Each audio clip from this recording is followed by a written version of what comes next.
Hello and welcome to Western Civilization, or History 112 at DMAC. I am Mrs. Hudson. In this lecture, I will begin with prehistory and the origins of man. Then we will continue through Neo-Babylon. Let's get started. As we delve into the first civilizations, we must take a look at man prior to that fateful point in history. Thus, prehistoric cavemen, hut dwellers, and hunter-gatherers is where we will begin today. What is prehistory? Conventional wisdom says that it is history prior to historical written record, meaning before humanity had a written language system. However, there are many societies that might be considered civilized even without a system of writing, like the Incan Empire in the Andes Mountains, for example. Regardless, archaeologists and anthropologists dominate this subject, as we can only use artifacts from the past to discover what happened during these prehistoric eras. There are two types of dating artifacts that are currently used: carbon dating for more recent artifacts, and thermonucleescence for the extremely old objects.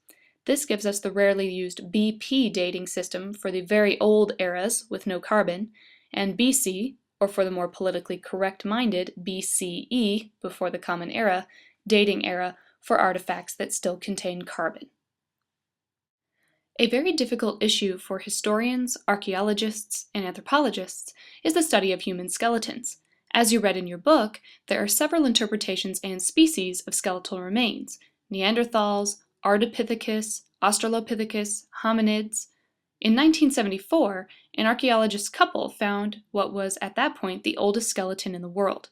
Lucy, as she was named and of course pictured here, became famous as a new species, the Australopithecus. That was, of course, until 1992, when Ardi, named for her Ardipithecus stature, was found also in Ethiopia. Just this year, in 2010, more 3 to 4 million-year-old skeletons have been found in Africa. What these skeletons will be able to tell us about humanity over the years will be fascinating. We can learn about their culture and the links between humanity over time from these amazing finds. You might notice that both Lucy and Ardi are partial skeletons. That is the primary issue with using them. Due to the fact that they are very rare, it is difficult for us to determine an entire species based off of one or two skeletons. That's why the search will continue to find more skeletal remains and learn more about our past. Next, we move to the Paleolithic or Old Stone Age. This is dated from 2 million BP until around 10,000 or around 7,000 BC or so, depending on which book you are reading at the time. It is during this era that our predecessors, wise humans, or Homo sapiens sapiens, walked the earth creating art as well as new stone tools that helped to give them a better life. Some of these are depicted here, such as the giraffes. It shows us the location of these drawings for sure. People were nomads, following herds and living an existence centered around hunting and gathering food. It is during this era that man discovered fire, which allowed him not only to withstand the Ice Age, from around 20,000 BC, but to move away from the equator. Most people find it interesting, also, that men and women were most likely considered equals during this age. Women were revered for their ability to keep the tribe continuing from generation to generation in a harsh and varied existence. Men were valued for their strength and ability to bring home the bacon, or rather, I suppose, bison, as it were.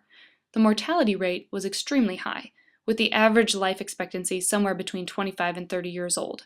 It was extremely harsh at that point in history.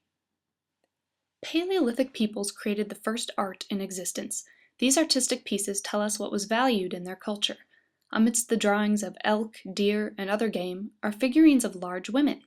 These have become known as Aphrodites, or Venuses, because some historians believe they were goddesses of fertility, or even just carved by women who hoped for fertility.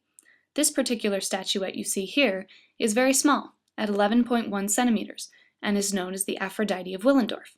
You might be asking why she is a large woman. Larger women were more likely to survive harsh winters and childbirth, so they were more idealized.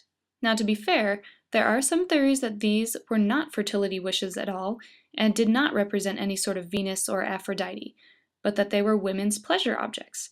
There is no way to know for sure, but we'll stick with the more clean version of the Aphrodite for your tests. In between the Paleolithic and Neolithic eras is the Mesolithic, or Middle Stone Age, left out of your book. Simply think of that era as a transition, which is why they don't mention it. People hadn't settled down yet, but began to follow seasonal sources of game rather than travel all over. They realized that by following the same herd, they deplete the game. Fairly innovative, but not quite agricultural. During this time, they began to build what we call proto-cities, like Çatalhöyük.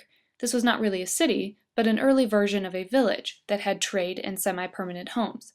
After that, we come to the Neolithic era, or New Stone Age. This era ranges from between 7000 or 6000 BC until 3000 BC. Your book gave you a good look at the agricultural revolution, so I won't spend time talking about it. Instead, we can talk about the fact that artwork had become much more functional.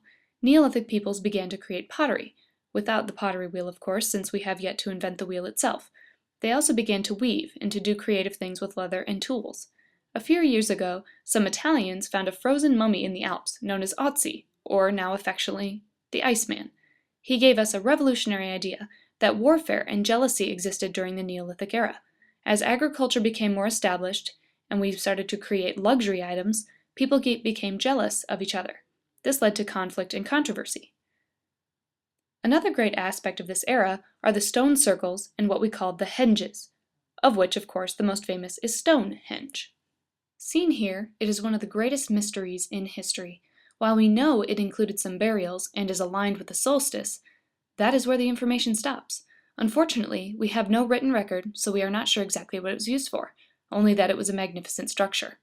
If you'd like to see a video of a man in Flint, Michigan who believes he's found the answer, the YouTube link is embedded in the content section of this course. What would a Western civilization course be if it didn't discuss the major aspects of what it means to be civilized? While the information varies, there are 6 major items that historians believe must be present for a culture to be civilized. In the Middle East, these had happened by around 3200 BC. 5 of these are not terribly controversial. First, and earliest of all, is artistic expression, which we've already looked at. Second is an organized system of religion, but that system must move beyond simple nature worship. Third, a social structure, which means communism has vanished, and there is a social hierarchy present. Fourth, government or leadership exists in some format, whether it is a king or decision-making body. And fifth, the development of cities or large villages. The picture here is of Çatalhöyük in its more developed stage, as you can see by the large amount of people and permanent housing. The last piece of this puzzle is controversial. The 6th and final quality to be present in humanity is written language. This is the point where we move from prehistory into historical record. By some historians, it is considered to be the only way we can say civilization actually occurred, since we have no record before this point. It is controversial, however, because there are cultures out there who are extremely innovative and had systems of counting, mathematics, and other things, but never actually created writing. They did not see a need for it. For the purposes of this class, I will use writing as the point in which we transition into history, but I will not make the claim that it is the only way a culture can be seen as civilized. In fact, many people wonder at what civilization itself has cost humanity over the past 6,000 years. We begin our look at civilization in the Fertile Crescent, known as Mesopotamia. Modern-day Iraq, this is where cities and writing were first developed. When discussing any civilization, we must look at its geopolitics, or how its geography impacts societal and political development. In this case, Mesopotamia is a hot, dry river valley, which means that irrigation and other technology must be invented for farming to take place. It also has no natural resources, except for water, leading to trade for materials. Lastly, it is a flat open space that has, again, almost no natural barriers. This leads to constant warfare in this region throughout the early civilizations. We will begin this section with an area known as Sumer, not because it's the first civilization in general, but because it is the most innovative and significant culture in its region. They invented writing. Mesopotamia was made up of city-states, which are independent mini-countries that control a city and its surrounding agriculture. At this point, the region also developed a system of leadership, with a priest-king known as the Lugal as the head of state. These Lugals made the first efficient bureaucratic governments in the West. Of course, we cannot discount that the Chinese were already innovative as well at this point. These new government offices controlled taxes and land distribution. This meant that they knew when harvests were good and bad, when the Tigris and Euphrates were flooding, and how many mouths there were to feed. They also had a highly organized polytheistic religion by around 2250 BC. Their system had many gods and goddesses with human-like qualities. They, much like the citizens of Sumer, existed in a hierarchy with some more prominent than others. If you can imagine, some of the most popular were Anu, the father god, Enlil, who controlled the heavens and of course your position in society, and Enki, the god of pure water, not salt, and wisdom. Marduk also eventually entered this popular club as the god of the Babylonians later. More important than the gods themselves were the ziggurats, or temple structures at the center of the community. Ur's ziggurat is depicted here. These were situated at the center of a city because they were more than a temple.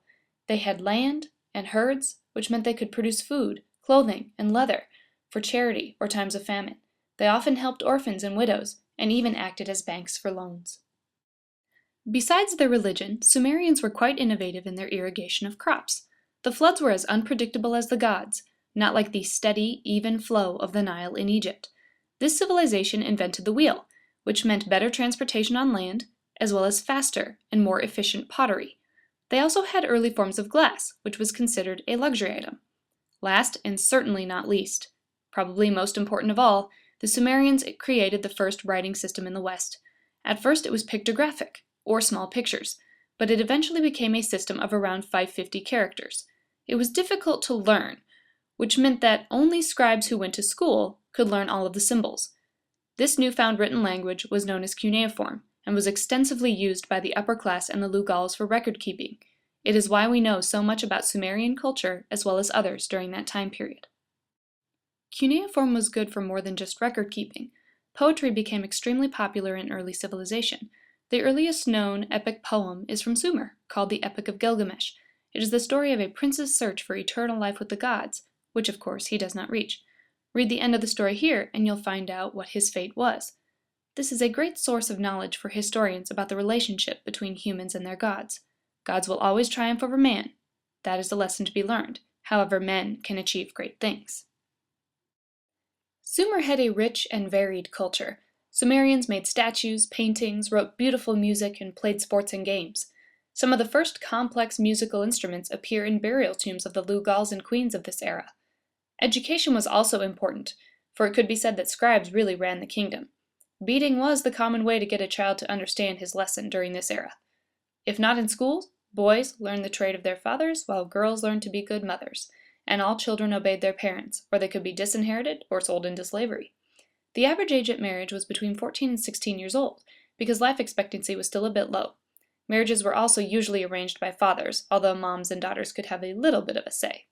Slavery was a common practice during all of ancient civilization. However, it was never racially based. Prisoners of war, those who were in massive debt, and others became slaves, rather than a single ethnicity or race. People could also escape slavery at this point in history by either purchasing their way out or earning their way out. Men had more privileges than women, as civilization took men into government positions and women stayed home. However, women could own their own property still at this point in history. Women actually began wearing veils for modesty by about 2000 BC, as the populations grew and customs started to change. Typical occupations outside of the home for women would include religious roles, the food industry, midwifery, store owners, and brewers or tavern keepers. At times they could be part of the legal profession as well, although of course their primary occupation should be with their children in the home. Unfortunately, due to increased salt in the land, bad leadership, and many more unforeseen things, crops failed and other civilizations invaded Sumer. My fellow Western Civ teacher and husband, Greg Hudson, is going to take it from there. He'll discuss the rise of some of the greatest empires history has seen, and hopefully you'll enjoy this change in the voiceover. This next section is going to focus on the empires that rise and fall over the next 2 millennia.